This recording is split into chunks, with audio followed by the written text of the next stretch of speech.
Haleluya. Renungan kita pada hari ini berjudul mewariskan kekayaan sejati. Matius 6 ayat 19 sampai 20 berkata, "Janganlah kamu mengumpulkan harta di bumi ngengat dan karat merusakkannya, dan pencuri membongkar serta mencurinya. Tetapi kumpulkanlah bagimu harta di sorga. Di sorga ngengat dan karat tidak merusakkannya, dan pencuri tidak membongkar serta mencurinya." Pada umumnya, manusia berlomba-lomba untuk menumpuk harta kekayaan agar suatu saat nanti bisa mewariskan harta kekayaan yang melimpah hingga tidak akan habis 7 turunan.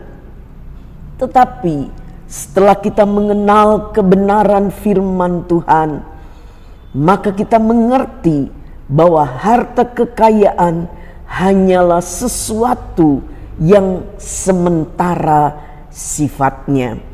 Lukas 12 ayat 20 dan 21 berkata, "Tetapi firman Allah kepadanya, 'Hai engkau orang bodoh, pada malam ini juga jiwamu akan diambil daripadamu, dan apa yang telah kau sediakan, untuk siapakah itu nanti?' Demikianlah jadinya dengan orang yang mengumpulkan harta bagi dirinya sendiri, jikalau ia tidak kaya di hadapan Allah. Yang bernilai kekal adalah mewariskan kekayaan sejati." Jadi bagaimana agar kita dapat mewariskan kekayaan yang sejati? Yang pertama, mewariskan nilai dan prinsip hidup Kristiani. Mazmur 26 ayat 3 berkata, "Sebab mataku tertuju pada kasih setiamu, dan aku hidup dalam kebenaran." Hal yang sangat penting dalam keluarga adalah bagaimana kita sebagai anak Tuhan bisa mewariskan nilai dan prinsip hidup yang sesuai dengan firman Tuhan.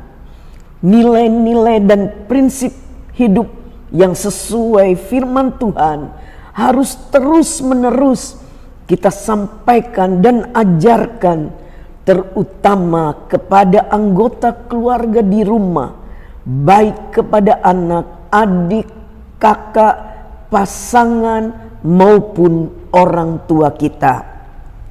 Bilangan 6 ayat yang ke-5 dan ayat yang ke-7 berkata, "Kasihilah Tuhan Allahmu dengan segenap hatimu dan segenap jiwamu dan dengan segenap kekuatanmu."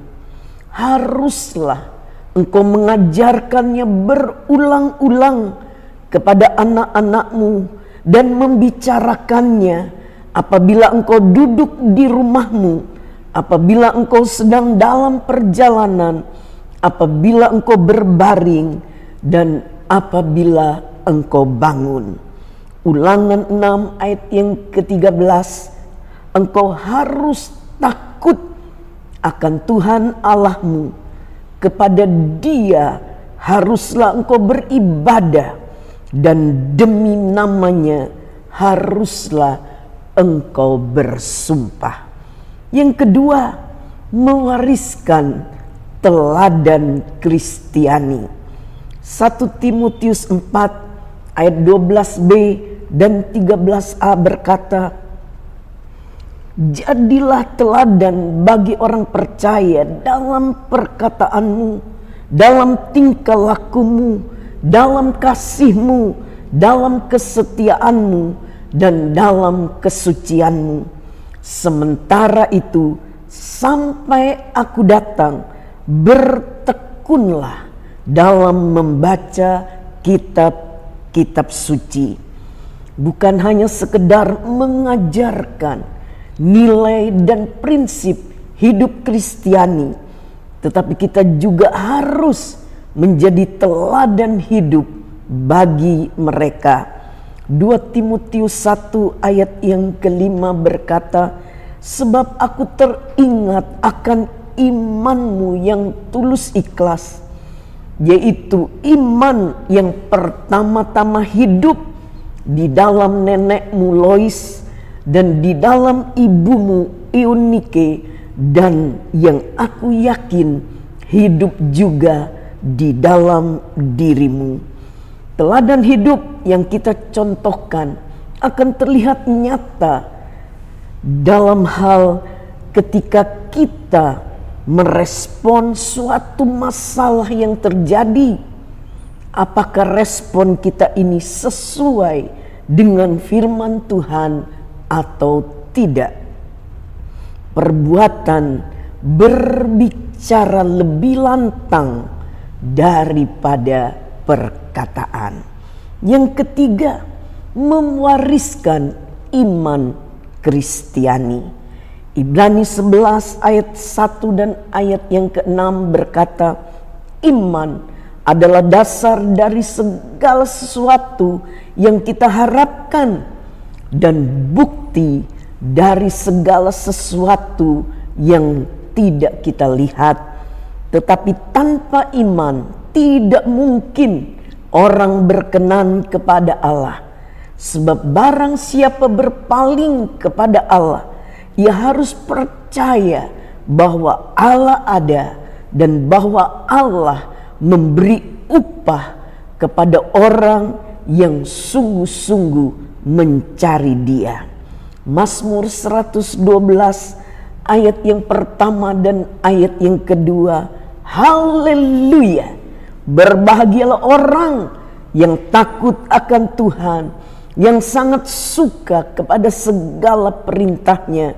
Anak cucunya akan perkasa di bumi. Angkatan orang benar akan diberkati. Kita juga harus mewariskan iman Kristiani, yang artinya kita harus memperlihatkan iman kita, terutama ketika kita menghadapi pergumulan hidup.